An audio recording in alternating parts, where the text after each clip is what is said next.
단어가 없다면 정말 절망밖에 없는, 아니면 고통밖에 없는 그런 것이겠죠. 아무리 어려운 일이 있어도 희망이 있고 소망이 있기 때문에 우리는 그 모든 것들을 이기게 될 줄 믿습니다. 세상에 아무리 악하고 또 죄악이 관영하고 죄악이 넘쳐날지라도, 우리를 또한 집어삼켜서 우리를 통치하는 것처럼 보일지라도, 하나님은 그 순간에도 하나님의 손길로 우리에게 소망을 주시고 희망을 주실 줄 믿습니다. 그래서 하나님 백성들이 살만한 세상을 선물로 주시는 것이죠. 오늘 우리 열왕기하 11장은 바로 그 희망과 소망을 주시는 하나님의 손길, 그 손길을 말씀하고 있습니다. 이세벨, 우리가 잘 알고 있는 그 아합의 아내였던 이세벨은 이 두로와 시돈의 딸이었습니다. 그러니까 두로 공주의 딸이었는데, 이 두로와 시돈은 무엇을 섬기던 나라였냐면 바알을 섬기던 나라였죠. 그래서 아시다시피 이 아합, 즉 이 전략 결혼을 해서 온 이세벨이 남편 아합을 어떻게든 꼬드겼다라고, 아니면 설득했다, 아니면 어떻게든 그 자신의 나라의 문화를 이해를 시켜서 정말 북이스라엘 민족 전반에 걸쳐서 바알에 엎드리게 만드는 그런 나라로 만들어 버렸습니다. 게다가 이에 그치지 않고 아합과 이세벨에서 낳은 이 딸 아달랴도 똑같은 방식으로 남유다에 시집을 보냅니다. 그러니까 자신이 이 북이스라엘의 전략 결혼으로 왔던 것처럼 자신의 딸이었던 아달랴도 남이스라엘 땅으로 보내서 그 땅, 이 남유다도 변화시키려고 했던 것이죠. 좋은 뜻으로 변화시키려고 했던 것이 아니라 자신이 가지고 있었던 이 문화적인 것, 또 바알 신을 섬겼던 그런 모든 우상들, 그 죄악들을 그 딸에게, 또 그 민족들, 북이스라엘과 남유다에게 모든 것을 가르치기 위해서, 또 변화시키기 위해서 그런 노력들을 했던 것입니다. 이 아달랴도 어머니와 같은 사명을 갖고 이세벨 못지않게 그런 악한 여인이었습니다. 그리고 남유다로 와서 그 모든 것들을 자신의 뜻대로 다 바꾸기 위해서, 그러니까 이세벨이 아합을 마치 조종했던 것처럼 이 아달랴 역시 이 남유다, 또 특별히 이 그 모든 문화도 바꾸기 위해서 그런 노력들을 했습니다. 근데 아시다시피 어제 말씀 가운데 에후가 일어나서 이 남유다의 이 거짓되고 또 죄악스러운 이 모든 모습을 정말 멸절시키고 또 그 모든 죄악의 뿌리들을 끊어버리고 있었습니다. 그런데 남유다는 좀 상황이 다른 거죠. 왜냐하면 이 아달랴의 아들 아하시아가 왕이 되고 1년 만에 죽어버렸기 때문입니다. 하나님이 미워하시는 북이스라엘 왕 요람과 함께 하다가 에후의 칼날 때문에 다 죽임을 당했습니다. 그래서 에후가 이에 그치지 않고 아하시아 형제 42명까지 죽여버립니다. 그러니까 사실 북이스라엘과 남유다가 나눠져 있었지만 이 에후의 손을 통해서 북이스라엘 형제들, 그러니까 지금 남유다의 왕이 되었던 이 아하시아와 형제들까지 싹 다 죽이게 되었죠.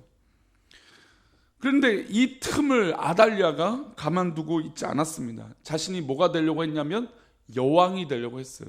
그러니까 여왕이 되려고 하면 뭐가 있었냐면 자신의 자식들이 있잖아요. 그러면 자신의 자식들이 왕자이기 때문에 이 아하시아, 자신의 남편을 이어서 왕이 오르야 되는데 이 아들들을 자신의 손으로 싹 죽이게 됩니다. 1절 말씀이 바로 그 말씀이에요. 다시 읽어보겠습니다. 1절입니다.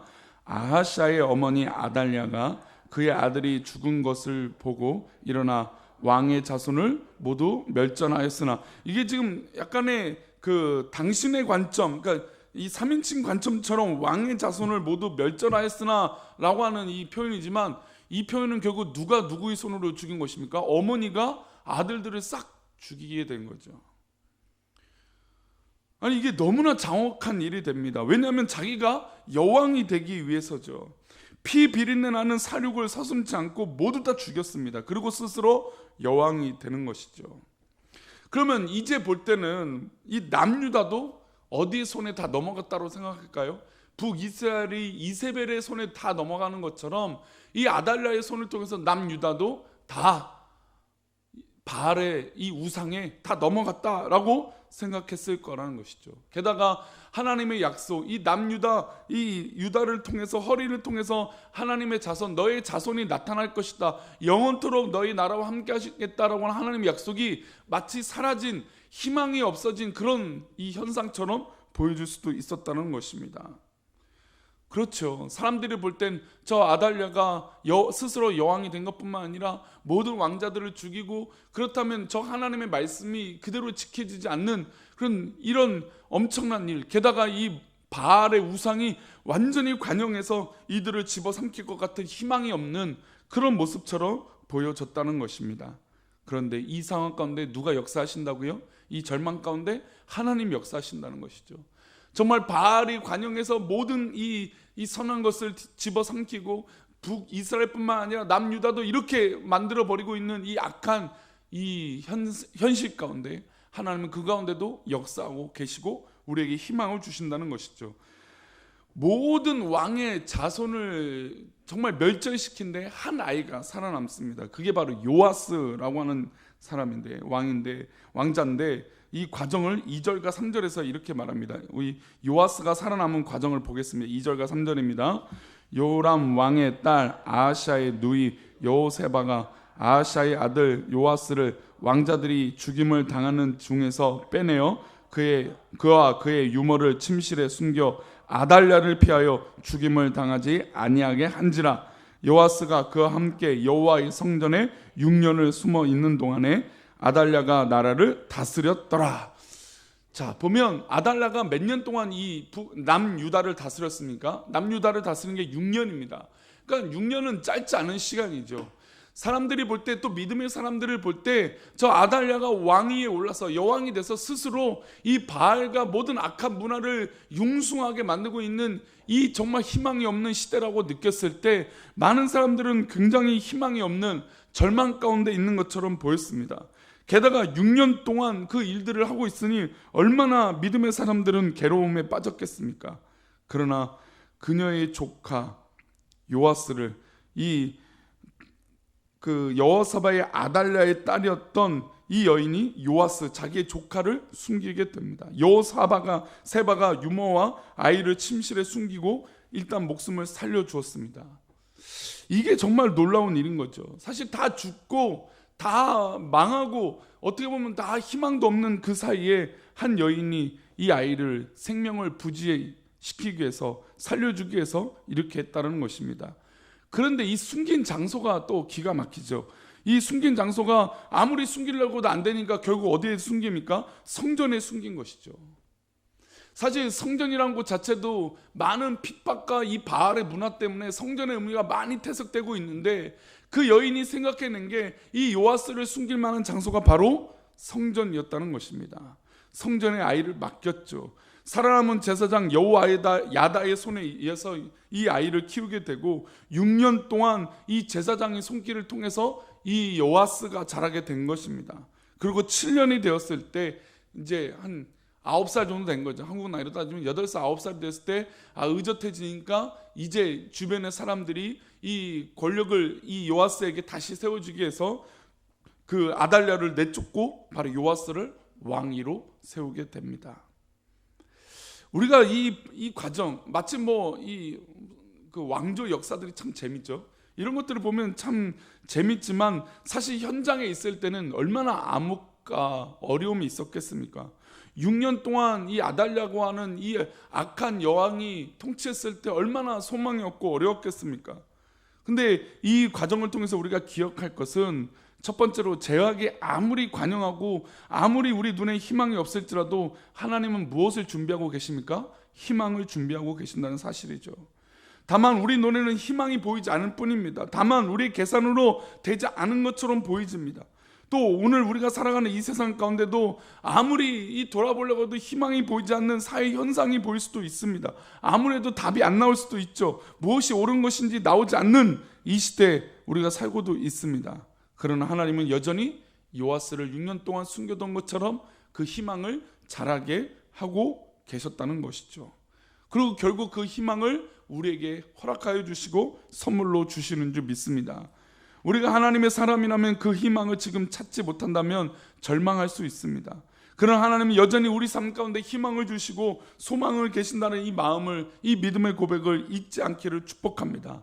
그러니 누구를 신뢰해야 될까요? 하나님을 신뢰해야겠죠. 하나님을 더욱더 믿고 하나님을 더욱더 신뢰한다면 하나님의 그 희망에 준비된 손길을 우리가 누리게 될 줄 믿습니다.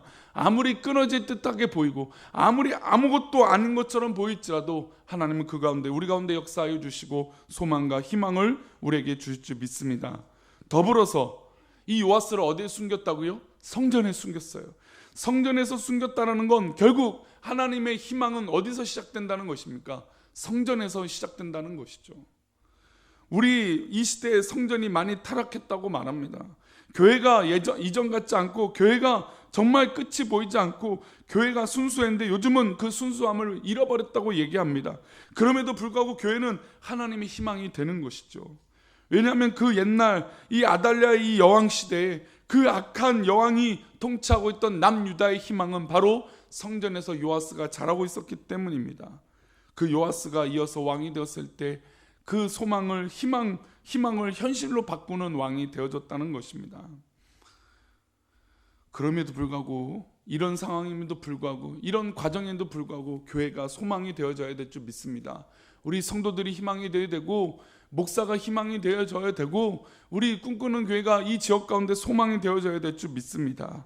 지금 아무리 소망이 보이지 않고 어려움이 있는 것처럼 보이지고 또 완전히 황폐하게 되어져 버린 그런 모습이 보일지라도, 그래도 하나님께서 역사하시고 하나님 은혜를 주신다면 교회에서 그 희망이 자라고, 그 희망으로 말미암아 이 지역이 변화되고 우리 한국교회가 복음의 불길로 그 씨앗이 자라게 될 줄 믿습니다. 교회가 바로 이런 역할인 거죠. 아무리 아니다, 아무리 어렵다 해도 교회가 소망이에요. 교회가 있어야 그 지역이 변화가 돼요. 그래서 교회는 지역에 있는 것이죠. 아무리 그 유럽이나 미국이 교회들이 타락하고 어려워졌다 하더라도요, 제대로 된 교회 하나가 있으면 그 지역을 완전히 변화시키는 것을 볼 수 있습니다. 그것이죠. 그게 바로 희망이고 소망인 것이죠. 교회는 바로 그런 것입니다. 오늘 이 시대에 성도의 수가 줄어가고 전도하기가 힘들다 할지라도 하나님의 희망은 여전히 교회에 있고 이 성전에 있는 줄 믿습니다. 우리 사랑하는 성도님들의 모든 기도의 소원도 역시 이 성전에서 시작되는 것인 줄 믿습니다. 이 성전에서 하나님의 희망을 품어내시고 하나님의 소망을 키워나가며 결국 그 역사들이 일어나시는 우리 사랑하는 성도 되시를 축복합니다. 또한 우리 다음 세대가, 또 우리 자녀들이 그렇게 이 나라 이 민족 가운데 소망이 되고 희망이 되도록 정말 기도해 주시는 우리 어른들, 우리 사랑하는 성도 되시를 축복합니다. 오늘 맥체인 성경학교 우리 디모데 후서의 말씀 보겠습니다.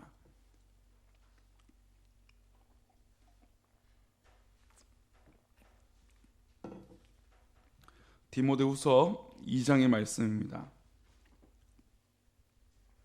우리가 희망이 없어 고난을 받고 있죠. 그런 것처럼 보입니다. 희망이 없어 소망이 없고, 그래서 지금은 고난을 받아요. 그러나 고난을 받지만 결국 우리는 어떻게 됩니까? 승리할 것입니다. 바울 사도가 디모데를 보고 너는 좋은 군사다, 하지만 고난을 받는다라고 합니다. 그러면서 할 이야기들을 이야기하죠. 우리 디모데후서 2장 3절 말씀 먼저 보겠습니다. 2장 3절입니다. 너는 그리스도의 예수의 좋은 병사로 나와 함께 고난을 받으라. 우리는 좋은 그리스도의 좋은 병사요, 좋은 성도입니다. 근데 이 좋은 병사는, 좋은 성도는 당연히 무엇이 따라옵니까? 고난이 따라와요. 이 고난은 훈련일 수도 있죠. 왜냐하면 군인이 훈련 받아야죠. 아니 훈련이 쉽습니까? 어렵죠. 포기해야죠. 오래 걸어야죠. 먹지도 잘 못할 수도 있죠. 여러 가지 고난이 있습니다.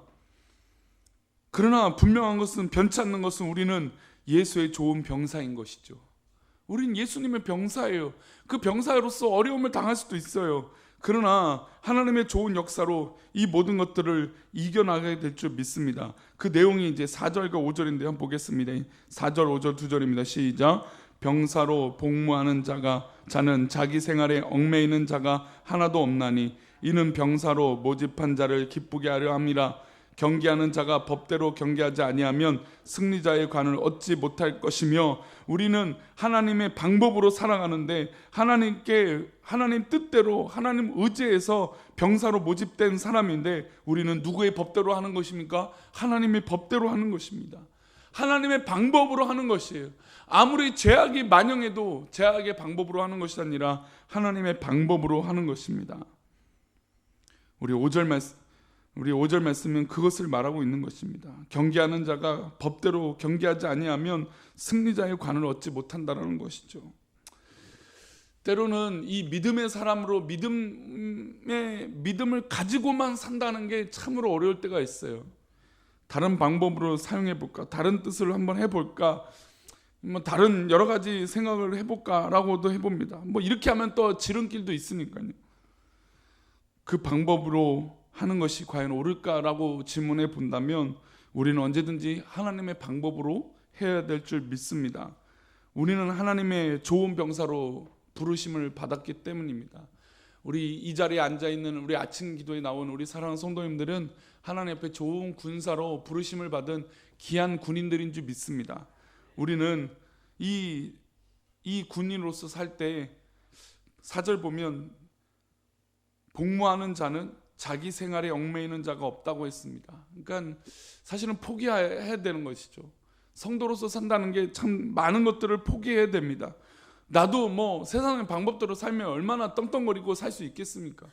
할 수 있는 방법들이 얼마나 많겠습니까? 그러나 우리는 그 세상이 주는 이 희망과 소망보다 더 위대한 천국의 희망과 소망이 있는 백성들인 줄 믿습니다. 그 소망을 가지고 주의 부르심 따라 하나님의 부르심 따라 순종하며 쓰임 받는 우리 귀한 사랑하는 성도님 되시기를 축복합니다. 오늘도 하나님의 방법으로 또 하나님의 소망으로 이 성전에서 기도하실 때 하나님의 뜻이 온전히 이루어질 줄 믿습니다. 기도하겠습니다.